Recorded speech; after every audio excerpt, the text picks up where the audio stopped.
এই গরমে ঝোলঝাল লাগছে না খেতে ভালো? ঝটপট এই রেসিপি দেখে নেবে চলো। কাটো আবার ডেঙ্গু ডাঁটা টুকরো কেটে নিয়ে এইভাবে ছুরি দিয়ে নিও ছাড়িয়ে। ওদিকেতে কাঁঠাল বীজের খোসা ফেলে হাফ করে পরের স্টেপে যেও এদের হলুদ জলে ভেজানোর পরে। এবার চিংড়ি পরিষ্কার করে নুন হলুদে মেখে সর্ষের তেল গরম করে নিও সব ভেজে। উল্টে পাল্টে 1 মিনিট ভেজে তুলে নিয়ে আরেকটু তেল গরম করে শুকনো লঙ্কা ও 5 ফোড়ন দিও দিয়ে নেড়ে চেড়ে আলু দিয়ে ভেজো 1 মিনিটের মতো। পটল মিশিয়ে দিও, কুমড়ো কাটা আছে যত, জল ঝরিয়ে কাঁঠাল বীজ এবার দেওয়ার পরে ডাটা ঝিঙে বেগুন যাবে এতে এক এক করে। 2 মিনিট ভাজার পরে দিও হলুদ জিরের গুঁড়ো, নুন চিনি ও কাঁচা লঙ্কায় মিশিয়ে নিও পুরো।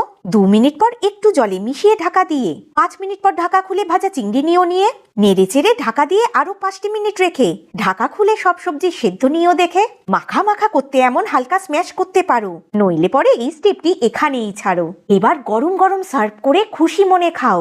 আর এখন যাওয়ার আগে মিষ্টি একটা কমেন্ট করে যাও।